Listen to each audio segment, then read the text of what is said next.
بسم الله الرحمن الرحيم وما سنتين إن الله وإنا إليه راجعون وحا قرح ومانتا كداعي حرمتي قبلك dad badan oo runtii mas'uuliyiinta gobolka kamid ah wax ku noqday wali waxaan ku dhaawacyo iyo dadkii sidii wax u gaareen tacadudooda gudoomiyaha gobolka waa dhaawac wuxuu ku jiraa hadda saaladii khaliilka lagu jiraa dhowr gudoomiye degmana wax ku noqdeen qaraxu meesha uu ka dhacayna waa xarunta gobolka howlkii shirarka oo shirkii tubta maanta maalin arbacay ahayd dhammaan gudoomiyaashii degmooyinka iyo agaasimayaashii gobolka iyo gudoomiyihii gobolka kulli waxaa lagu jiray shirka lagu jiray marka qadara meeshaas ka dhacday waxay ilaahay qoray ahayd nimankan cadowga ahna mar walba dagar kasta oo ay isku dayayaan waxay rabaan inay si un wax u geystaan oo isqarxiyaan marka weli ma xaqiijin karno inuu qarax meesha lagu diyaariyey iyo mid isqarxiyey uu yahayba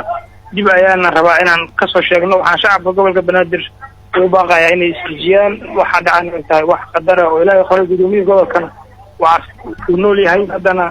maaragtay lala tacaalayo caafimaadkiisa gudoomiyaha dhaawiciisa ka waran marka gudoomiye tuulax mid culus baa mise hadda sida ay loo xaqiijiyeen dhakhaatiirtu wareegii koowaad weli waa fiican yahay ma faham